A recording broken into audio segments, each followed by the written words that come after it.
Hey y'all, hey. It is D, your neighborhood epidemiologist.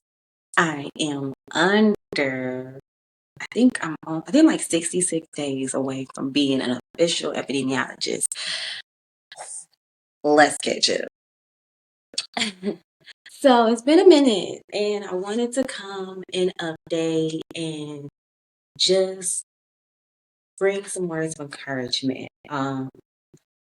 This last semester is tough. I am taking 3 classes. I final project I have to do.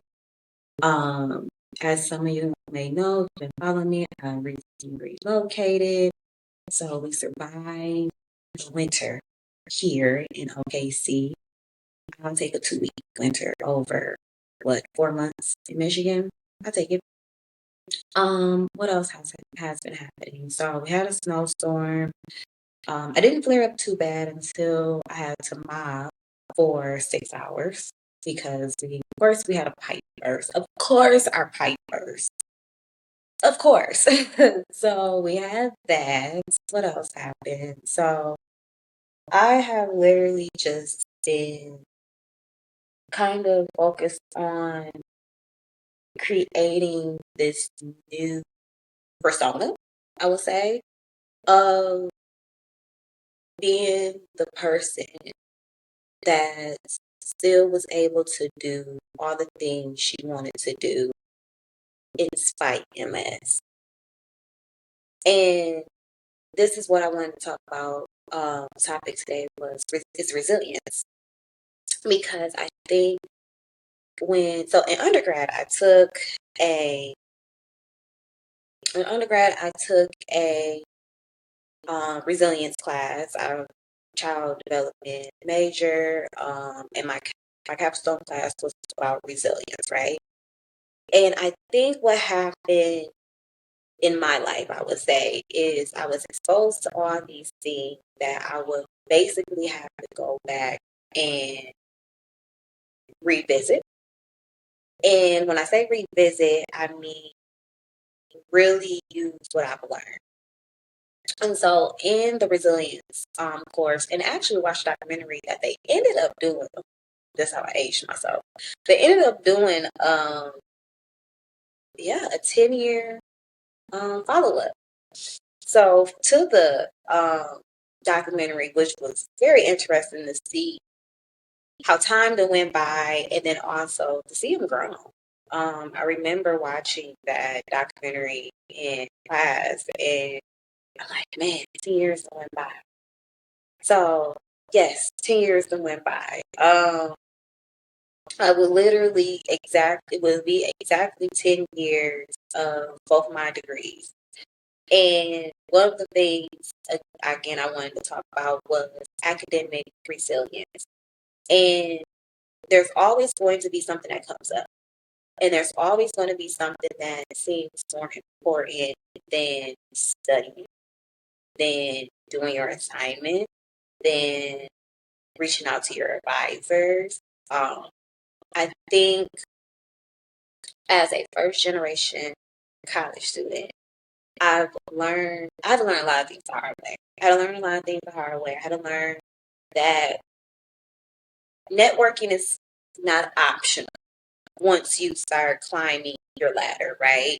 So you really need to build spaces and engage in spaces, which is why I have an introvert coach to help me through that, to navigate through that, because I'm naturally an introvert. I'm naturally a person that like to kind of stay in the background and kind of see what's going on rather than pay attention to being seen.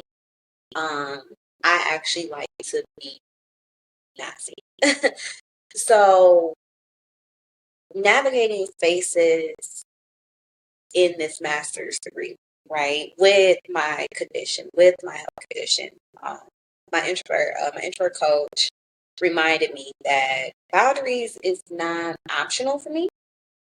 It's actually a requirement because of my health. And if I would have heard that 5 years ago, it would save me a lot of pain and heartache. But I needed to hear that 5 years ago. But back to academic resilience, right? You can do it. You can do it.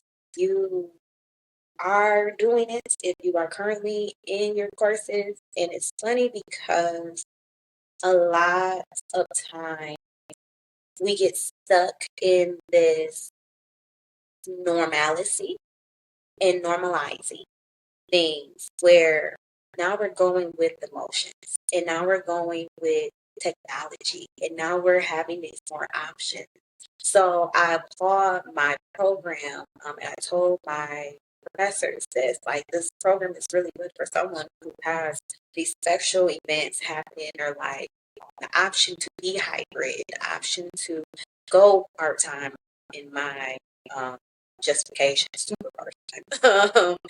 To and then have a team of people that really, like, when I send out an email and I tell them, like, hey, things have changed or my timeline changed and this is happening, that's happening, and they're so understanding and they're not, it's no chastising either, which makes sense, right? And it shouldn't be because it's a public health program. Like, y'all should know about chronic conditions and what it does to people and all these different things. But also, I think it's really big for people who have the experience as the patient to become active in programs like this, to become experts. You already have to be an expert when you get this condition. I told my advisor, MS is literally my full-time job. I can't have another full-time job, or I can't have a full-time job that requires me to always show up. And so once I realized and got comfortable with that part of my journey, the academic part became secondary, but also complementary to my journey with MS. And that is what's keeping me going. That's what keeps me pushing, to know that my degree will not only fulfill me as a person who didn't have to give up everything, didn't have to restart my whole life from a sense of forever. Now, did I restart it 5 years ago? Absolutely. I am completely different. I have a completely different but bounce to my step.